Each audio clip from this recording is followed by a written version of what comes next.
Okay, so you sent this document over, and it's about this potential future system called Life is Worth Living.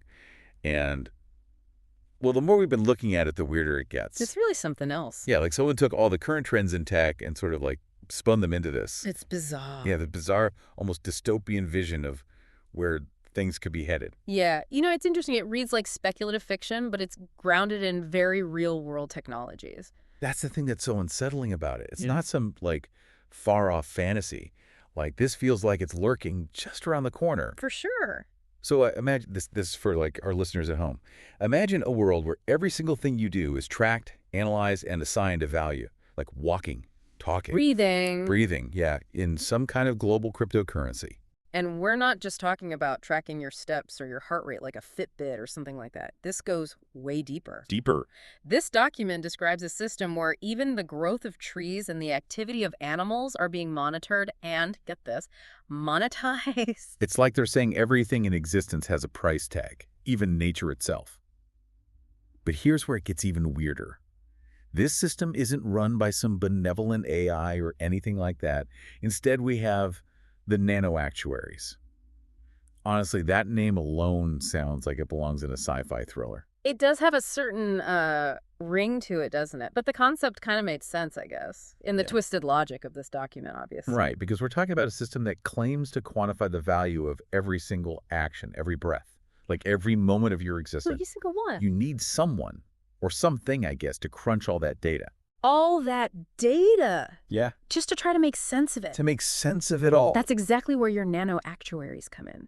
They're like these ultimate data analysts, like the keepers of the algorithm that determines what your life is worth, at least according to this system. Yes. And they keep emphasizing, like the document does, their objectivity, like they're these all-knowing beings who are above any sort of bias. Well, and that's kind of where the red flags start to pop up, I think, because algorithms, right, they're created by humans. Right. And humans are inherently biased. 100%. So the question is, who's programming these nano-actuaries? Who gets to decide what values are embedded in their algorithms? It's like saying, like, a recipe book is objective. Right. Sure, the instructions might be just ingredients and steps, but someone chose those ingredients and those flavor combinations. Yeah. And they probably have a pretty good idea what the final dish is going to taste like. Exactly. And that's what we need to keep in mind as we kind of delve deeper into this thing. It's not just about the tech. It's about the intentions, motivations, the people who are behind it, designing it and implementing it. Okay, so we've got this system. It's constantly tracking us, evaluating our every move. How does it even work?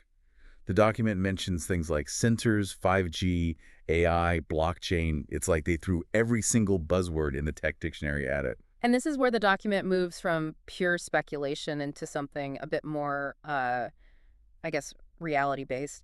The technology they're describing, while sophisticated, isn't that far-fetched.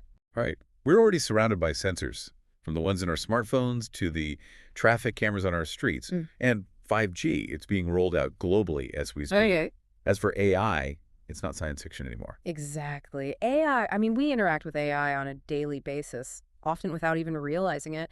Think about, like, the recommendations you get on Spotify or Netflix, or the way your social media feeds are curated. But so it's not the individual components that are scary. It's how they're combined and applied in this system. Exactly. It's the idea that these technologies could be used to create this system of constant surveillance, constant evaluation, a system that determines your worth based on data points and algorithms. It's like they're taking this whole quantified self thing to the extreme. To the extreme, yeah. But instead of just, tracking your steps or your sleep, they're tracking every single thing. Everything. And assigning it a monetary value. Right. And that brings us to another unsettling little term from the document, the nano-market. Yeah, this is where the document really starts to feel like Black Mirror a little bit. The nano-market is essentially a global marketplace where every action, every decision, every interaction has a price. It has a price tag attached to it. Yeah. And your value in this nano-market, your ability to, I guess, buy and sell, is determined by your actions as judged by the all-seeing, all-knowing nano-actuaries. Kind of a chilling thought, isn't it? To think that your worth as a human being could just be reduced to, data points and algorithms. Yeah. It really does raise some profound questions about what it means to be human, especially in a world increasingly dominated by, technology and AI and all that. But I think that's something we should probably delve into a little bit further Yeah. in the next part of our deep dive. So you know where we left off? We were talking about this nano-market thing Yeah. and how it basically puts a price on every human action, every little thing. But, you know, this document, I think, goes even deeper than that. It's not just about, like, monetizing our actions. It's about shaping our behavior, about nudging us towards certain choices, ones that this system thinks are more valuable. It's like they're trying to gamify existence itself. Yeah. You're rewarded for doing the things the system approves of and penalized for, I don't know, not fitting into their algorithm or something. Exactly. And that raises some really important questions about, like, who gets to decide what's considered valuable in the first place, Yeah. right? Is it about, you know, creating a more equitable society, like everyone's rewarded for their contributions? Yeah.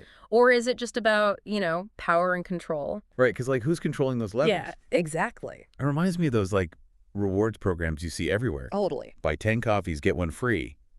But, like, this is taking that to a whole other level. Like, what happens when those rewards and penalties start to influence not just my coffee choices, Yeah. but, like, my life choices, my big ones? Yeah, it's a slippery slope, right? And they actually use this term, I kid you not, incentivized living. Incentivized living? Like, come on! It's like we're all just like rats in a giant experiment Well, responding to these rewards and punishments. 100%. But instead of cheese, it's cryptocurrency and, I don't know, social status in this weird nano market.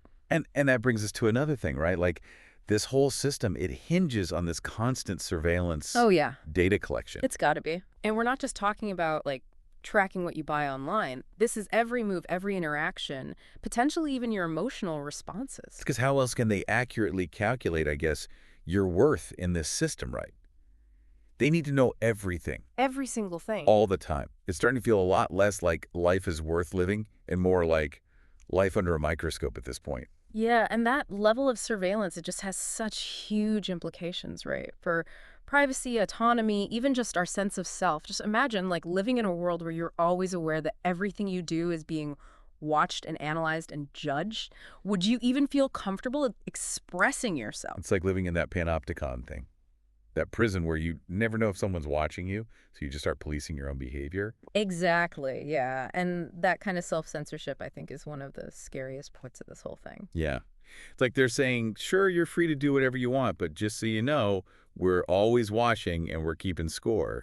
Doesn't sound like my idea of utopia. Right, and I think that's an important thing to remember here. This document, they try to paint this picture of this perfect society, you know, more efficient, more equitable, everyone gets rewarded, but, like, come on. When you start to look under the hood a little bit, Exactly. like all those stories, those cautionary tales in science fiction, Yeah. where technology that seemed really cool at first Yeah. ends up having all these unintended consequences, like disastrous consequences. Totally. But in this case, it's not killer robots or some rogue AI we should be worried about. It's this, like, slow and subtle erosion. Insidious. Yeah, of our privacy, our autonomy, Yeah. even our sense of self-worth. Yeah, and that's something I think is just really important to think about, right? Like, as we're all, you know, becoming more and more reliant on technology, our lives are more and more digital, we have to consider the consequences of these systems that we're building. Absolutely, because, like, the future we get might not be the one we imagined. It's going to be the one we build. 100%. Choice by choice, algorithm by algorithm. You know, it's funny, we talk about all this crazy technology, all these algorithms, but this whole life is worth living system really just comes down to, like, one question. What does it actually mean to live a good life? Like, what did that even mean? Right.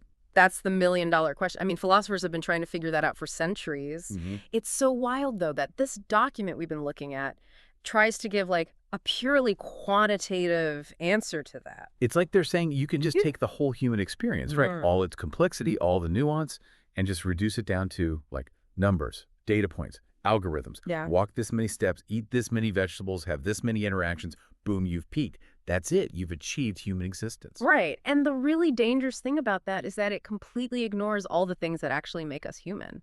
Creativity, compassion, our capacity for love, for joy, for sorrow even. Like, those are the things that really give our lives, you know, meaning, purpose. Yeah. And you can't quantify that. You can't measure that on some arbitrary scale. It's like trying to measure the value of, like, a sunset Right. or a symphony. I don't know. Right.